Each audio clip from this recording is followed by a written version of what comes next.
Tu as décidé de tout déballer aujourd'hui. On aimerait savoir d'abord qu'est-ce qui s'est réellement passé derrière le concert de Tiakola. Ouais, c'est un réel plaisir. C'est un réel plaisir de toujours vous retrouver sur ma maison à Pimédia. Je vais vous expliquer en deux, trois phrases ce qui s'est réellement passé au concert de Tiakola. Mhm, Euh, Quand je suis arrivé en Guinée, d'abord, je vais commencer pour dire que je suis victime de quelque chose qui est très, très, très, qui me touche beaucoup. mhm, Le fait que je n'ai pas grandi, je suis né en Guinée, grandi un peu, mais le fait que je n'ai pas grandi en Guinée, je ne connais pas mes frères, je ne les oui. connais pas très, très bien.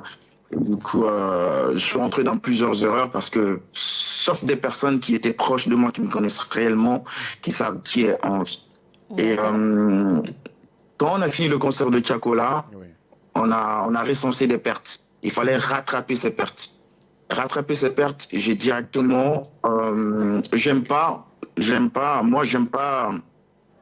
venir imposer des artistes à la jeunesse. J'aime laisser au choix à la jeunesse guinéenne. Oui. Du coup, j'ai vu mon équipe, je les ai demandé, les gars, qui on peut ramener vu que j'ai l'accès à tous ces rappeurs. Mhm, Ils m'ont dit, faisons un sondage. Du coup, j'ai pris Rema et Tiakola, j'ai mhm, balancé, j'ai dit, vous voulez voir qui? Et dès que Tiakola, dès que j'ai vu que les gens voulaient voir Tiakola, je suis rentré en France. Je suis rentré tout de suite en contact avec Tyson, le manager de Tiakola. mhm. Et on s'est mis d'accord sur un prix. Et directement, j'ai contacté des sponsors et tout le monde et tout. Je me préparais pour rentrer en Guinée. Mhm. Et que j'ai vu d'autres jeunes comme moi, certaines personnes qui étaient dans mon staff pendant Nino, pendant Niska, Mhm. se sont réunis, allaient même prêter l'argent à des personnes pour récupérer le projet, passer par un booker, Nasprod, pour récupérer le projet Tiako là. D'accord. Mais j'avais pas tout de suite mal pris, tu vois. J'avais pas tout de suite mal pris, j'avais rien fait. Je dis, il n'y a pas de souci. La concurrence, elle est normale. Nous, en France, ici, on est concurrents avec des gens, c'est normal. Mhm. Mais ce qui j'ai pris mal, c'est le fait que ils ont payé 2 fois plus cher que moi, tu vois. Et ça, j'ai pris ça mal. Et ça coûtait rien de me rentrer en contact avec moi. Ange, on a vu que tu es sur le projet de Tiakola. Mais viens, on fait ensemble. Parce qu'on est tous des Guinéens. Oui. Et du coup, ça, j'ai pris mal. Et j'ai aussi pris mal du fait qu'ils ont pris le pseudo Saboprod éliminé. Tu vois, et j'ai pris mal. Je me suis dit, vas-y, c'est des attaques directes. C'est-à-dire qu'ils ne veulent pas voir Saboprod, ils ne veulent pas que Saboprod existe. Et directement, moi, je me suis dit, Saboprod, c'est ça qui me fait vivre aujourd'hui, c'est ça qui fait vivre à ma famille. Et j'ai tellement de rêves, j'ai tellement de choses à réaliser pour mon pays. Si je disparais, je ne pourrais pas le réaliser. Il fallait que je réplique. Et automatiquement, ils ont fait le projet. J'ai d'abord laissé, j'ai appelé Orange, à M. Diakité, je l'ai dit, aidez-les s'ils veulent faire le projet. Moi, je me retire, laisse-les aller sur le projet, tu vois. D'accord. Et Mhm. moi, je me suis retiré du projet. C'est à la fin du projet, quand j'ai vu des commentaires en disant que ouais, c'est bien, quand les jeunes, parce que quand ils ont floppé, je Mhm. peux dire ça comme ça, et les Mhm. jeunes, ils ont dit non, on préfère Saboprod, ils organisent mieux, tu vois. Et directement, leur réponse était quoi? Sur les réseaux, tout le monde. C'était de dire que c'est bien de se réveiller à l'hôtel que de se réveiller dans une prison. Ouais. Tu vois, ce sont eux qui ont commencé à m'attaquer. Et du coup, je me suis dit, mais je n'ai jamais dormi en prison. J'ai quand même eu des problèmes, c'est normal, c'est l'événementiel. Je suis allé Mhm. au commissariat, mais dormir en prison, je n'ai jamais fait. Et il fallait que je parle. Et c'est pour ça que j'ai pris mon téléphone, je me suis exprimé. Et après, ça a fait des polémiques et qu'on sort et tout. Voilà. J'ai pas du tout aimé le fait qu'ils sont passés derrière moi, sachant que j'avais le contrat de Chacola.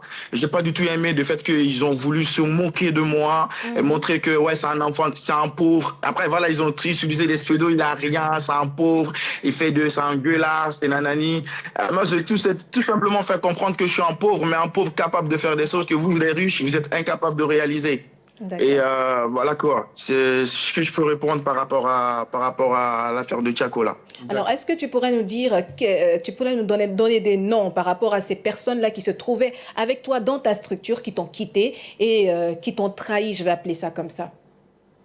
Ok, en fait, ces personnes qui étaient avec moi, je les ai jamais invitées d'ailleurs.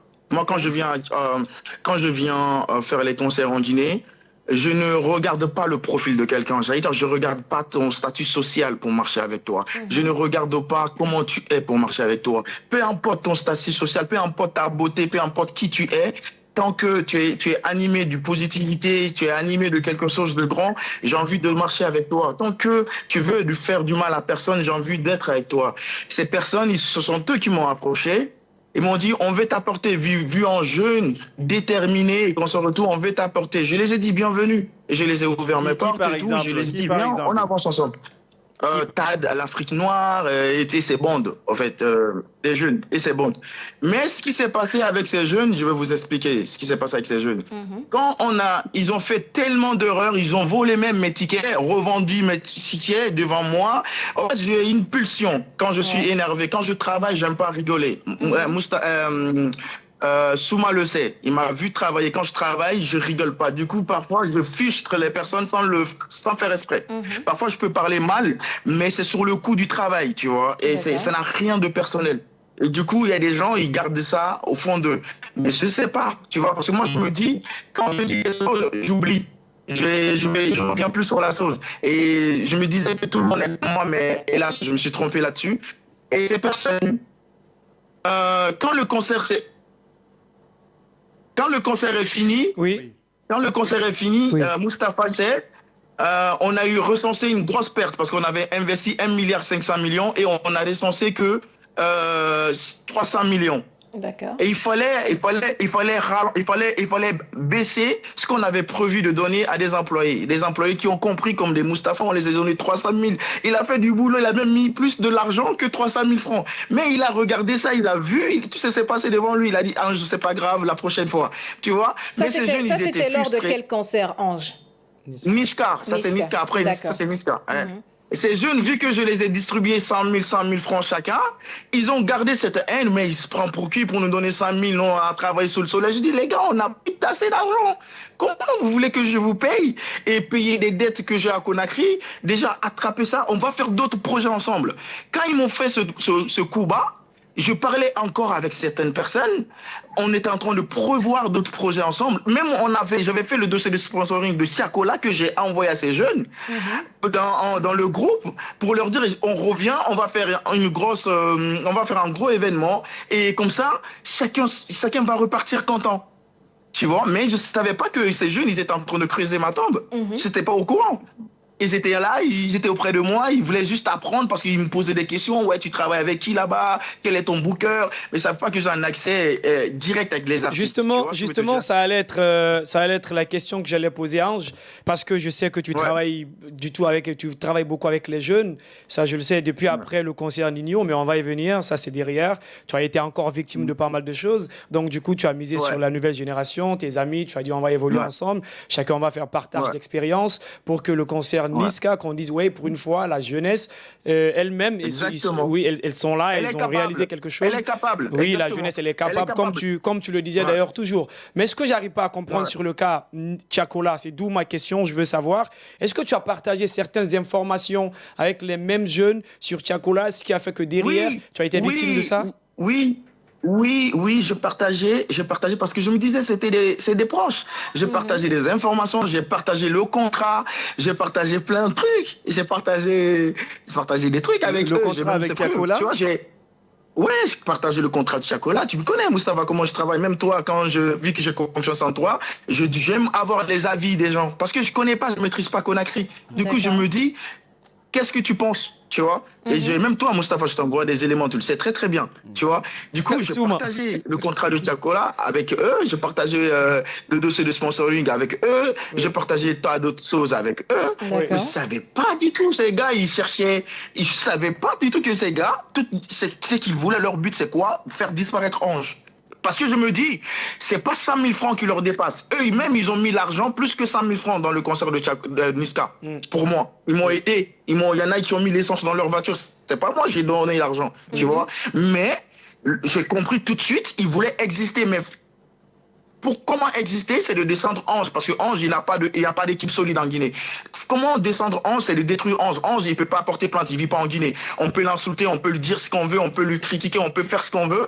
On peut dire ce qu'ils veulent sur 11, parce que 11, il n'a pas ses racines basées en Guinée. Du coup, c'est le proie facile pour nous de le descendre, parce qu'ils savent qu'ils ne peuvent pas attaquer MLP comme ça, parce que même ils savent qu'ils ne peuvent pas attaquer Beledi et Beledi. D'accord. Est-ce qu'il y avait une base sur laquelle vous travaillez avec ces jeunes? Est-ce que vous avez conclu quelque chose? Non! Rien du tout. Ce sont eux qui sont venus. Ils sont venus me dire Ange, on aime ce que tu fais. T'es un jeune combattant, courageux, tout ça et tout. Et ce sont eux qui sont venus faire à Talakou dans mon bureau. C'est moi, je ne suis jamais allé vers eux. Moustapha me connaît. Moi, quand je suis en Guinée, j'aime faire tout seul. J'aime être sur le terrain, j'aime me battre, mais quand tu viens vers moi, ou quand je vois que tu es déterminé, que tu as envie de t'en sortir, je ne ferme la porte à personne. Même dans mes commentaires, vous voyez comment je suis, je réponds à tout le monde, je réponds les messages de tout le monde. Je ne suis pas quelqu'un d'orgueilleux, je me prends pour personne, je me prends pour un être humain.